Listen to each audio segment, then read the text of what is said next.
Movie starting ನಲ್ಲಿ ನಮ್ಗೆ Daniel ಎಂಬ ವ್ಯಕ್ತಿ ಕಾಣಿಸ್ತಾನೆ. ಆ ಟೈಮ್ ನಲ್ಲಿ ಡೇನಿಯಲ್ ಅವನ ಮಗನ ಚೆಂಡನ್ನು ಕೊಳದಿಂದ ತೆಗೆಯುತ್ತಿದ್ದನು. ನಂತರ ನಮ್ಗೆ ಡೇನಿಯಲ್ ನ ಮಗನನ್ನು ತೋರಿಸಲಾಗಿದೆ. ಕೆಲವು ದಿನಗಳಿಂದ ಅವನಿಗೆ ಏನೋ ಸ್ಟ್ರೇಂಜ್ ನಡೆಯುತ್ತಿತ್ತು. ಅಂದರೆ ಅವನು ರಾತ್ರಿಯಲ್ಲಿ ಭಯಾನಕ ಧ್ವನಿಗಳನ್ನು ಕೇಳ್ತಾನೆ. ಅದರಿಂದಾಗಿ ಅವನಿಗೆ ನಿದ್ದೆ ಬರಲಿಲ್ಲ.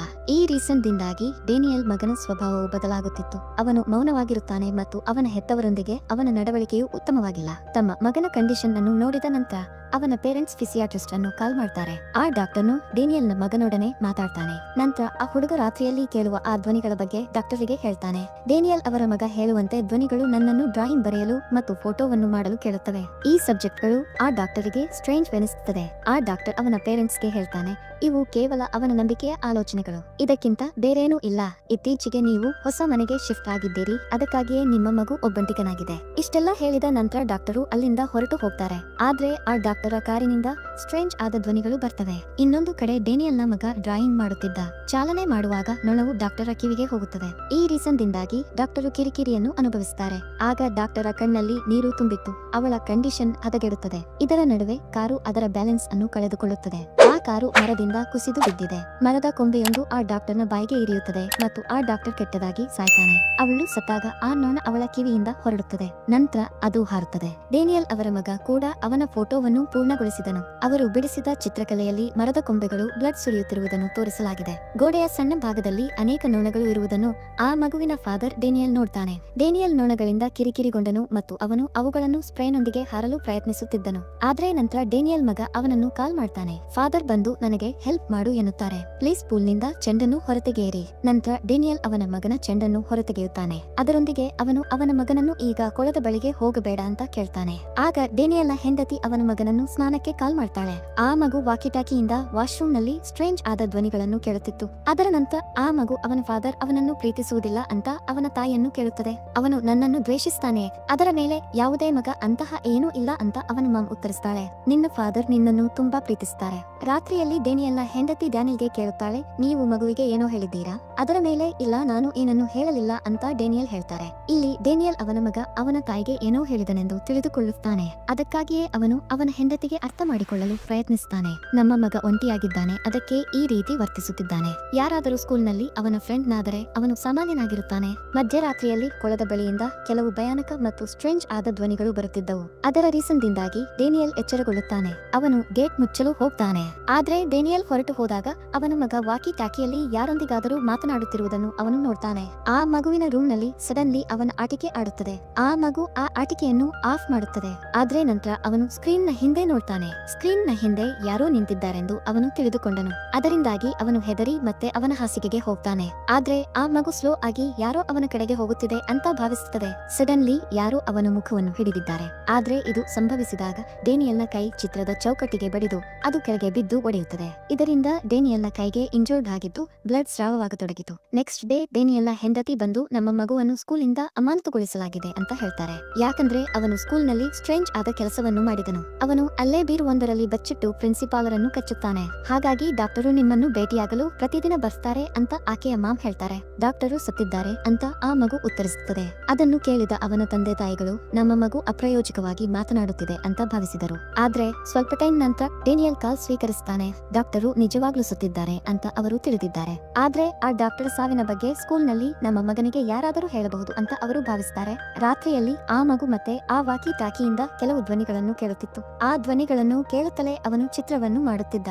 ನಂತರ ನಾವು ಆ ಮಗುವಿನ ರೂಮ್ ನಲ್ಲಿ ಲೇಡಿಯ ಆತ್ಮವನ್ನು ನೋಡ್ತೇವೆ. ಅದು ಅವರನ್ನು ಕೆರಳಿಸುತ್ತಿತ್ತು. ಇಂದು ರಾತ್ರಿ ಕೊಳದ ಬಳಿ ಕೆಲವು ಧ್ವನಿಗಳು ಕೇಳಿ ಬಂದವು. ನಂತರ ಚೆಕ್ ಮಾಡಲು ಡೇನಿಯಲ್ ಹೊರಗೆ ಹೋಗ್ತಾನೆ. ಅವನಿಗೆ ಹೊರಗೆ ಏನೋ ಸ್ಟ್ರೇಂಜ್ ಅನಿಸುತ್ತದೆ. ಅವನು ಅವನ ಗನ್ ಅನ್ನು ತನ್ನೊಂದಿಗೆ ತೆಗೆದುಕೊಳ್ತಾನೆ. ಅಲ್ಲಿಗೆ ಹೋದಾಗ ಅವನ ಮಗನ ಬಟ್ಟೆಗಳನ್ನು ಕಾಣುತ್ತಾನೆ. ಅದರಿಂದಾಗಿ ಆತ ಟೆನ್ಷನ್ಗೆ ಒಳಗಾಗುತ್ತಾನೆ. ಅವನು ಕೊಳದ ಕಡೆಗೆ ಓಡ್ತಾನೆ. ಡೇನಿಯಲ್ ನ ಧ್ವನಿಯನ್ನು ಕೇಳುತ್ತಿರುವಾಗ ಅವನ ಹೆಂಡತಿಯು ಎಚ್ಚರಗೊಳ್ಳುತ್ತಾಳೆ. ಅವಳು ಮಗನನ್ನು ಚೆಕ್ ಮಾಡಲು ಅವನ ರೂಮಿಗೆ ಹೋಗ್ತಾಳೆ.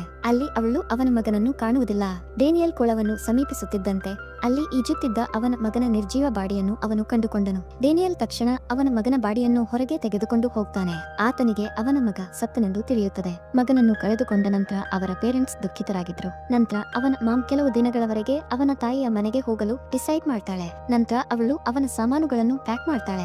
ಸಡನ್ಲಿ ಅವಳು ದಿಂಬನ್ನು ನೋಡ್ತಾಳೆ. ಆ ದಿಂಬಿನ ಮೇಲೆ ಬ್ಲಡ್ ನ ಆರ್ಟ್ ಇತ್ತು. ಅದು ಡೇನಿಯಲ್ ಕೈಯ ಇಂಜೋರ್ಡ್ ನ ಮಾರ್ಕ್ ಅಂತ ಅವಳು ಭಾವಿಸ್ತಾಳೆ. ಡೇನಿಯಲ್ ಹೆಂಡತಿ ಅಲ್ಲಿಂದ ಹೊರಟು ಹೋದಾಗ ಆಗ ಅವರು ಈ ಮನೆಗೆ ಹೊಸದಾಗಿ ಸ್ಥಳಾಂತರಗೊಂಡಾಗ ಆ ವಿಡಿಯೋಗಳನ್ನು ನೋಡುತ್ತಿದ್ರು. ಅವರ ಮಗ ಈ ಮನೆಗೆ ಬರಲು ಖುಷಿಯಾಗಿದ್ದನು. ಆ ವಿಡಿಯೋಗಳನ್ನು ನೋಡಿದಾಗ ಡೇನಿಯಲ್ ದುಃಖಿತನಾಗುತ್ತಾನೆ. ಆಗ ಡೇನಿಯಲ್ ಅವನ ಸುತ್ತಲಿನ ಧ್ವನಿಗಳನ್ನು ಕೇಳ್ತಾನೆ. ಅವನು ಟಿವಿಯನ್ನು ಆಫ್ ಮಾಡಿ ಅಲ್ಲಿಂದ ಹೊರಡಲು ಹೊರಟನು. ಆದ್ರೆ ನಂತರ ಟಿವಿ ಸ್ವಯಂಚಾಲಿತವಾಗಿ ಆನ್ ಆಗುತ್ತೆ. ಡೇನಿಯಲ್ ಮತ್ತೆ ಟಿವಿಯನ್ನು ಆಫ್ ಮಾಡ್ತಾನೆ. ಅವನು ಹೊರಗೆ ಬಂದು ವಾಕಿ ಟಾಕಿಯಲ್ಲಿ ಹಲೋ ಎನ್ನುತ್ತಾನೆ. ಆದ್ರೆ ಕಡೆಯಿಂದ ಯಾವುದೇ ರಿಯಾಕ್ಷನ್ ಬರುತ್ತಿಲ್ಲ. ನಂತರ ಡೇನಿಯಲ್ ಅವನ ಹೆಂಡತಿಗೆ ವಾಯ್ಸ್ ನೋಟ್ ಅನ್ನು ಕಳುಹಿಸ್ತಾನೆ, ಅವಳ ಬಗ್ಗೆ ತಿಳಿದುಕೊಳ್ಳಲು. ಆ ವಾಯ್ಸ್ ಮೆಸೇಜ್ ನಲ್ಲಿ ಗಲಾಟೆ ಇದ್ದುದರಿಂದ ಅವನ ಹೆಂಡತಿ ಅವನನ್ನು ಕಾಲ್ ಮಾಡ್ತಾಳೆ. ನೀನು ಚೆನ್ನಾಗಿದ್ದೀಯಾ ಅಂತ ಅವನ ಹೆಂಡತಿ ಕೇಳುತ್ತಾಳೆ. ಯಾಕಂದ್ರೆ ನಿಮ್ಮ ವಾಯ್ಸ್ ನೋಟ್ ನಲ್ಲಿ ಸ್ಟ್ರೇಂಜ್ ಧ್ವನಿಗಳಿದ್ದವು. ಕರೆ ಕೊನೆಗೊಂಡಾಗ ಡೇನಿಯಲ್ ಆ ವಾಯ್ಸ್ ನೋಟ್ ಅನ್ನು ಆಲಿಸ್ತಾನೆ. ಈ ಬಾರಿ ಆ ವಾಯ್ಸ್ ನೋಟ್ ಕೇಳಿ ಶಾಕ್ ಆಗ್ತಾನೆ. ನಂತರ ಧ್ವನಿಯನ್ನು ನಿಖರವಾಗಿ ಕೇಳಲು ಅವನು ಅವನ ಲ್ಯಾಪ್ಟಾಪ್ ಅನ್ನು ಅಪ್ಗ್ರೇಡ್ ಮಾಡಿದ ನಂತರ ಆ ಧ್ವನಿಯನ್ನು ಕೇಳ್ತಾನೆ. ಈ ಟೈಮ್ನಲ್ಲಿ ಅವರು ತಮ್ಮ ಮಗನ ಧ್ವನಿಯನ್ನು ಕೇಳ್ತಾರೆ.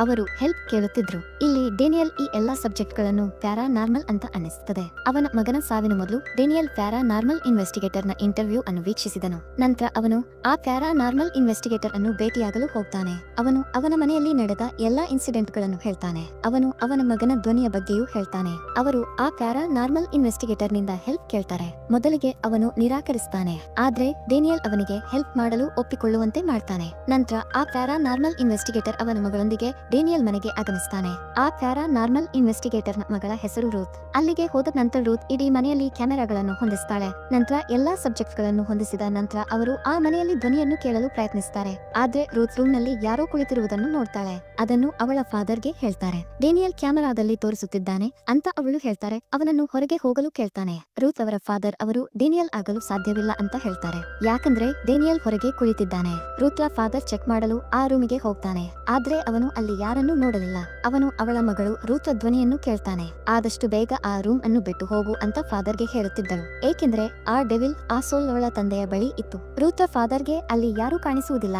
ಸ್ವಲ್ಪ ಟೈಮ್ ನಂತರ ಅವಳ ತಂದೆಯ ಹೆಡ್ಫೋನ್ ಗಳಲ್ಲಿ ದೊಡ್ಡ ಶಬ್ದವು ಉತ್ಪತ್ತಿಯಾಗುತ್ತದೆ. ಈ ರೀಸನ್ ದಿಂದಾಗಿ ಅವನು ಹೆದರುತ್ತಾನೆ. ಇದನ್ನೆಲ್ಲ ನೋಡಿದ ರೂತ್ ಫಾದರ್ ಇಲ್ಲಿ ಏನೋ ಸ್ಪೆಷಲ್ ಅಥವಾ ಪ್ಯಾರಾ ನಾರ್ಮಲ್ ನಡೆಯುತ್ತಿದೆ ಅಂತ ಹೇಳ್ತಾರೆ. ಆದ್ರಿಂದ ಈ ಸಬ್ಜೆಕ್ಟ್ ಅನ್ನು ಚೆಕ್ ಮಾಡಲು ನಾವು ಮತ್ತೆ ನಾಳೆ ಪ್ರಯತ್ನಿಸುತ್ತೇವೆ. ರಾತ್ರಿಯಲ್ಲಿ ರೂತ್ ಫಾದರ್ ರೂಮ್ ನ ಹೊರಗೆ ಯಾರೋ ನೋಡ್ತಾರೆ. ಆ ಸಬ್ಜೆಕ್ಟ್ ಅನ್ನು ಫಾಲೋ ಮಾಡುವಾಗ ಅವನು ಹೊರಗೆ ಬರ್ತಾನೆ. ಅಲ್ಲಿ ಅವನ ಹೆಂಡತಿ ಸತ್ತಿರುವುದನ್ನು ರೂತ್ ಫಾದರ್ ನೋಡ್ತಾನೆ. ಆದ್ರಿಂದ ಅವನು ಅವಳೊಂದಿಗೆ ಮಾತನಾಡಲು ಪ್ರಯತ್ನಿಸ್ತಾನೆ. ಆದ್ರೆ ರೂತ್ ಮಾಮ್ ಅವನ ಹಸ್ಬೆಂಡ್ ನನ್ನು ಬಲೆಗೆ ಬೀಳಿಸ್ತಾಳೆ. ಅವಳು ಅವನಿಗೆ ಪುಡ್ ಮತ್ತು ದ್ರಾಕ್ಷಾರಸವನ್ನು ಕೊಡ್ತಾಳೆ. ನಾವು ಯಾವಾಗಲೂ ಒಟ್ಟಿಗೆ ಇರುತ್ತೇವೆ ಅಂತ ಅವರು ಹೇಳ್ತಾರೆ. ನಂತರ ಅವಳು ರೂತ್ ತಂದೆಯ ಕೈಯನ್ನು ಹರಿತವಾದ ಚಾಕುವಿನಿಂದ ಕತ್ತರಿಸ್ತಾಳೆ. ಆದ್ರೆ ರೂತ್ ಅಲ್ಲಿಗೆ ಬಂದು ಅವನ ಫಾದರ್ ಅನ್ನು ಅವನ ಪ್ರಜ್ಞೆಗೆ ತರುತ್ತಾಳೆ. ಪ್ರಜ್ಞೆ ಬಂದ ನಂತರ ಅವನು ಅವನ ಕೈಯನ್ನು ತಾನೇ ಕತ್ತರಿಸುತ್ತಿರುವುದನ್ನು ನೋಡ್ತಾನೆ. ಇನ್ನೊಂದು ಬದಿಯಲ್ಲಿ ಡೇನಿಯಲ್ ಅವರ ಹೆಂಡತಿ ಯಾರು ಬರಾಕ ಸ್ವೀಕರಿಸುವುದನ್ನು ನಾವು ನೋಡ್ತೇವೆ. ಅವಳು ಕರೆಯನ್ನು ಆಲಿಸ್ತಾಳೆ ಮತ್ತು ಕರೆಯಲ್ಲಿ ಅವನ ಮಗ ಇದ್ದನು. ತನಗೆ ತೊಂದರೆ ಕೊಡಲು ಫಾದರ್ ಯಾರನ್ನೋ ಮನೆಗೆ ಕರೆತಂದಿದ್ದಾರೆ ಅಂತ ತಾಯಿಗೆ ಹೇಳುತ್ತಿದ್ದ. ಡೇನಿಯಲ್ ನ ಹೆಂಡತಿ ಅವನನ್ನು ಆ ಮಗನನ್ನು ಕೇಳುತ್ತಾಳೆ,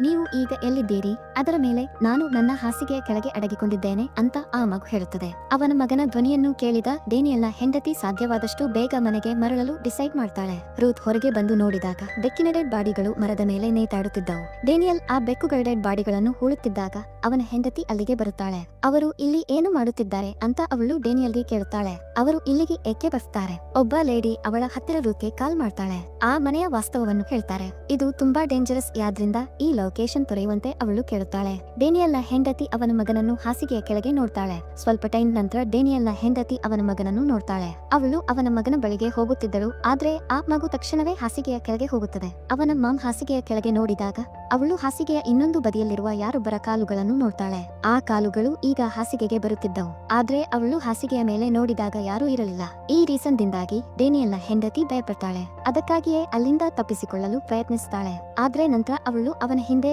ಒಬ್ಬ ಲೇಡಿಯನ್ನು ನೋಡ್ತಾಳೆ. ಆ ಲೇಡಿ ಬಾಯಿ ಮೇಲೆ ಕೈ ಹಾಕ್ತಾಳೆ. ಆಗ ರೂತ್ ಫಾದರ್ ಡೇನಿಯಲ್ಗೆ ಈ ಮನೆಯ ಬಗ್ಗೆ ತಿಳಿಸ್ತಾರೆ. ಇಷ್ಟು ವರ್ಷಗಳ ಹಿಂದೆ ಈ ಮನೆಯಲ್ಲಿ ಮಾಟಗಾತಿಯನ್ನು ಟಾರ್ಚರ್ ನೀಡಿ ಕೊಲ್ಲಲಾಯಿತು. ಕಂಡು ಬಂದು ಬೆಕ್ಕುಗಳ ಡೆಡ್ ಬಾಡಿಗಳನ್ನು ನಿಜವಾಗಲೂ ಮಾಟಮಂತ್ರ ಅಥವಾ ರಿಚುವಲ್ ನಲ್ಲಿ ಬಳಸಲಾಯಿತು ತೋರಿಸಲಾಗುತ್ತದೆ. ಈ ವೇಳೆ ಡೇನಿಯಲ್ ಪತ್ನಿ ನೇಣು ಬಿಗಿದುಕೊಂಡು ಸೂಸೈಡ್ ಮಾಡಿಕೊಂಡಿದ್ದಾಳೆ. ಅವಳು ವಿಂಡೋನಿಂದ ಜಂಪ್ ಮಾಡ್ತಾಳೆ. ಇಲ್ಲಿ ಡೇನಿಯಲ್ ಅವರ ಹೆಂಡತಿಯ ಸಾವಿನ ನಂತರ ಅವಳ ಕಿವಿಯಲ್ಲಿ ಬ್ಲಡ್ ಸ್ರಾವವಾಯಿತು ಮತ್ತು ಅವಳ ಕಿವಿಯಿಂದ ನೊಣ ಕೂಡ ಹೊರಬರುತ್ತೆ. ಅವನ ಮಗನ ನಂತರ ಅವನ ಹೆಂಡತಿ ಡೇನಿಯಲ್ ಅನ್ನು ಕಳೆದುಕೊಂಡು ದುಃಖಿತನಾಗುತ್ತಾನೆ. ನನ್ನ ಹೆಂಡತಿ ಮತ್ತು ಮಗನನ್ನು ಕೊಂದವರು ಯಾರು ಅಂತ ನನಗೆ ತಿಳಿಯುತ್ತದೆ ಅಂತ ಅವನು ಡಿಸೈಡ್ ಮಾಡ್ತಾನೆ. ಆಗ ಸಡನ್ಲಿ ಡೇನಿಯಲ್ ಅವನ ಹೆಂಡತಿ ಮತ್ತು ಮಗನನ್ನು ನೋಡ್ತಾನೆ. ಆದ್ರೆ ಅವರು ಸ್ಕ್ರೀನ್ ತೆಗೆಯುತ್ತಿದ್ದಂತೆ ಅವರು ಅಲ್ಲಿಂದ ಮಾಯವಾಗುತ್ತಾರೆ. ಆಗ ಸಡನ್ಲಿ ಆ ಗೋಸ್ಟ್ ಡೇನಿಯಲ್ ಮೇಲೆ ಆಕ್ರಮಣ ಮಾಡುತ್ತದೆ. ರೂತ್ ಡೇನಿಯಲ್ನ ಹೆಂಡತಿಯ ದೃಶ್ಯಗಳನ್ನು ನೋಡುತ್ತಿದ್ದಳು. ಡೇನಿಯಲ್ನ ಹೆಂಡತಿ ನೇಣು ಬಿಗಿದುಕೊಂಡಾಗ ಆ ಟೈಮ್ಲಿ ಡೆವಿಲ್ವು ಇತ್ತು ಅಂತ ಅವಳು ಗಮನಿಸ್ತಾಳೆ. ನಂತರ ಅವರು ವಾಕಿ ಟಾಕಿಯಿಂದ ಬೆಂಕಿಯ ಧ್ವನಿಯನ್ನು ಕೇಳ್ತಾರೆ. ಅವರು ತರಾತುರಿಯಲ್ಲಿ ಅಲ್ಲಿಗೆ ಹೋಗಿ ಡೇನಿಯಲ್ ಅನ್ನು ರಿಲ್ಯಾಕ್ಸ್ ಮಾಡಲು ಪ್ರಯತ್ನಿಸ್ತಾರೆ.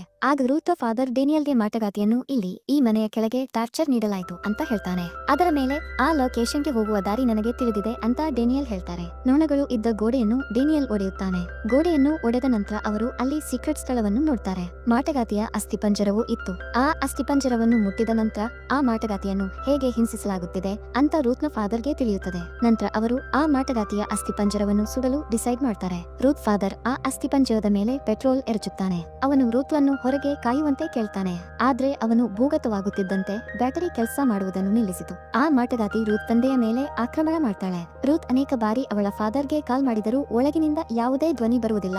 ಆಗ ರೂತ್ ಅವಳ ತಾಯಿಯನ್ನು ನೋಡ್ತಾಳೆ. ಅವಳು ಸತ್ತಳು. ಆದ್ರೆ ಅವಳು ರೂತ್ ಅನ್ನು ಅವಳ ಬಳಿಗೆ ಕಾಲ್ ಮಾಡುತ್ತಿದ್ದಳು. ರೂತ್ಗೆ ಪೂರ್ತಿ ತಿಳಿಯಿತು ಇದು ಆ ಮಾಟಗಾತಿಯ ಭೂತದ ಐಡಿಯಾ ಅಂತ. ಆದ್ರಿಂದ ಅವಳು ಅವಳ ತಾಯಿಯ ಬಳಿಗೆ ಹೋಗುವುದಿಲ್ಲ.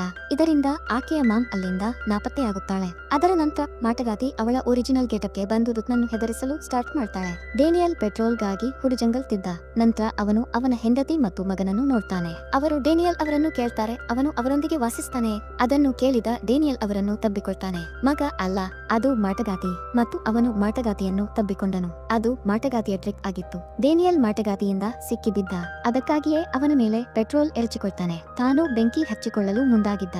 ಯಾವಾಗಲೂ ಅವನ ಹೆಂಡತಿ ಮತ್ತು ಮಗನಿಗಾಗಿ ಬದುಕಲು ರೂತ್ರ ಫಾದರ್ ಆ ಅಸ್ಥಿಪಂಜರವನ್ನು ಸುಡಲು ತಯಾರಿ ನಡೆಸುತ್ತಿದ್ರು. ಆದ್ರೆ ನಂತರ ರೂತ್ ಅಲ್ಲಿಗೆ ಬಂದು ಅವನ ತಂದೆಯ ಮೇಲೆ ಆಕ್ರಮಣ ಮಾಡ್ತಾಳೆ. ಅದನ್ನು ಮಾಡಲು ಅವಳು ಅವಳನ್ನು ತಿರಸ್ಕರಿಸ್ತಾಳೆ. ಯಾಕಂದ್ರೆ ಅವಳು ಆ ಮಾಟಗಾತಿಯಿಂದ ವಶವಾಗಿದ್ದಳು. ನಂತರ ಅದೇ ಟೈಮ್ನಲ್ಲಿ ರೂತ್ನ ಫಾದರ್ ಆ ಅಸ್ಥಿಪಂಜರಕ್ಕೆ ಬೆಂಕಿ ಹಚ್ಚುವಲ್ಲಿ ಯಶಸ್ವಿಯಾಗ್ತಾನೆ. ಅದರ ರೀಸನ್ ದಿಂದಾಗಿ ರೂತ್ ಅವಳ ಪ್ರಜ್ಞೆಗೆ ಬರುತ್ತಾಳೆ. ಈಗ ಅವಳು ಸಾಧಾರಣವಾಗಿದ್ದಳು. ಡೇನಿಯಲ್ ಕೂಡ ರಕ್ಷಿಸಲ್ಪಟ್ಟನು.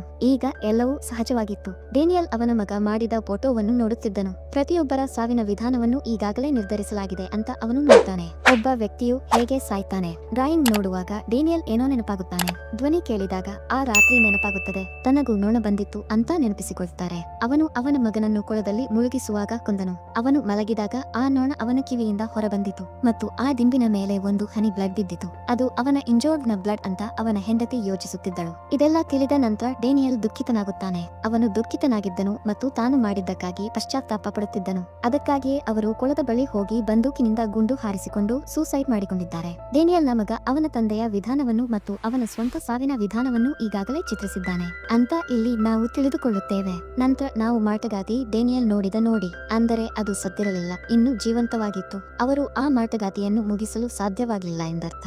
ನಂತರ ನಾವು ರೂತ್ ಮತ್ತು ಅವಳ ಫಾದರ್ ಅನ್ನು ನೋಡ್ತೇವೆ. ಅವರು ಯಾರದೋ ದೃಶ್ಯಗಳನ್ನು ನೋಡುತ್ತಿದ್ರು. ಆ ಫುಟೇಜ್ ನಲ್ಲಿ ಒಬ್ಬ ಹುಡುಗಿ ಇದ್ದಳು ಮತ್ತು ಅವಳು ಆತ್ಮದಿಂದ ಹಿಡಿದಿದ್ದಳು. ಅಂದರೆ ಈಗ ಅವರು ಆ ಹುಡುಗಿಗೆ ಹೆಲ್ಪ್ ಮಾಡ್ತಾರೆ. ಅದರೊಂದಿಗೆ ಈ ಸಿನಿಮಾ ಇಲ್ಲಿಗೆ ಮುಗಿಯುತ್ತದೆ. ವೀಕ್ಷಿಸಿದ್ದಕ್ಕಾಗಿ ಧನ್ಯವಾದಗಳು ಫ್ರೆಂಡ್ಸ್. ಈ ವಿಡಿಯೋ ನಿಮ್ಗೆ ಇಷ್ಟ ಆಗಿರಬಹುದು ಅಂತ ಅಂದುಕೊಳ್ಳುತ್ತೇನೆ.